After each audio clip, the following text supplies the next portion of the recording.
Hello friends, welcome to my YouTube channel where I'm talking about different aspects of process engineering to help young engineers sustain in this competitive world of process engineering where we have lots of projects about oil and gas and petrochemicals, refineries, offshores, onshores, so many things are there.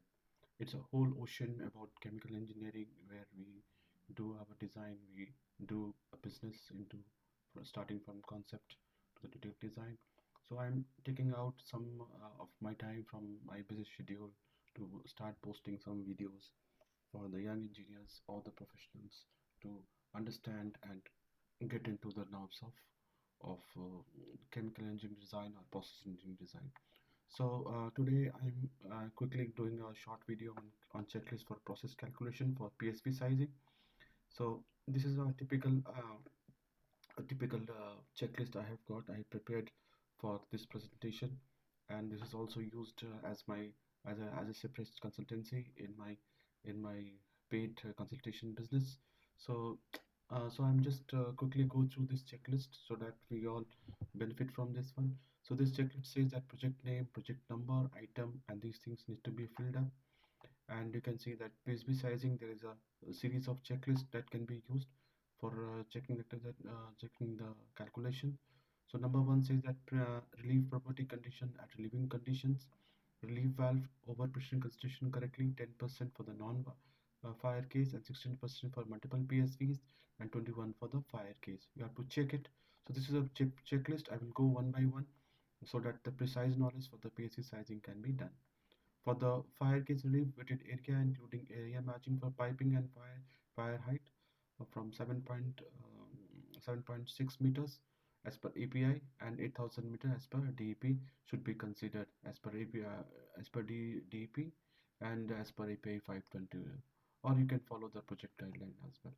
Liquid dump from trays or packing into column sham include in the wetted area. You have to include this one into the wetted area. Number four says that for the gas expansion scenario, maximum vessel well temperature, wall temperature of selected MOC should be considered. For gas expansion scenario, high operating pressure and low operating temperature gas selected. So this gives you idea that for gas expansion scenario, maximum vessel wall temperature of the selected MOC shall be considered. For the gas expansion scenario, high operating pressure and low operating temperature case should be selected. That gives you the conservative result. During control valve failure scenario, vendor selected CV considered or not. So we have to consider a vendor provided CV, not the calculation one, because vendor to vendor control valve CV varies a lot. During control valve failure scenario, upstream vessel PHH design pressure should be considered. For the control valve scenario, simultaneous failure of manual bypass valve also reviewed per project guideline. Manual valve CV verified with respect to control valve CV. So you have to see you have to consider this bypasses also when we are considering for the PSP sizing. Number 10 says that for the pure rupture scenario, both exchanger and a downstream system design as per 10 by 13 rule. You have to check. If not, low pressure system protect with PSV. So you have to check whether it is protected or not. This is applicable for hot oil system as well as and to be reviewed in the design.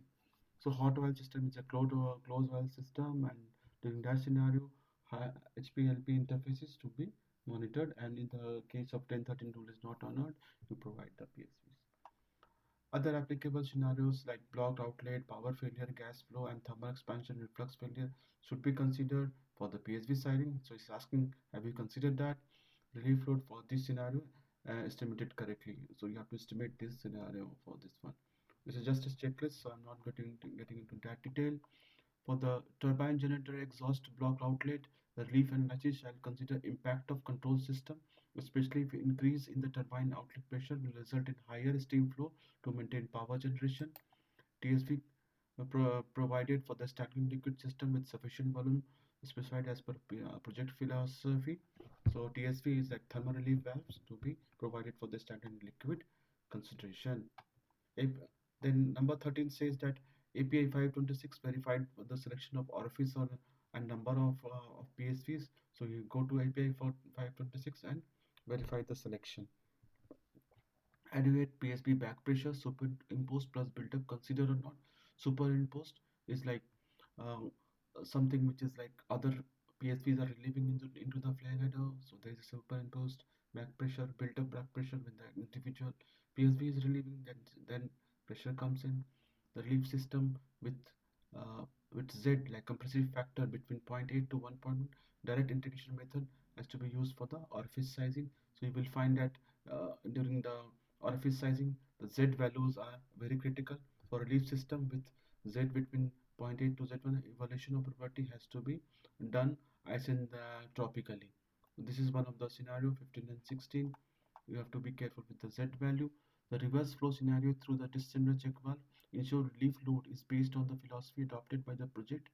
10% of normal flow diameter as per API 520 or 10% of flow area as per DEP. Fire gas resulting in supercritical state PSV shall be done with in-house supercritical sheet as per DEP. Latent heat evaporation shall be considered more than 150 kilojoule per kg. This is for supercritical PSV. HEM method should be the API appendix E. I think it talks about HEM method where it talks about supercritical PSV. So relieving scenario, ideal gas specific heat ratio at the relieving temperature are considered properly instead of real gas. So go for ideal gas specific heat CP and CV. Correct API discharge coefficient are considered. Uh, so API discharge coefficient are considered for the vapor service 0.975, liquid service 0.65, and two phase 0.8 to be checked for the maximum relief case.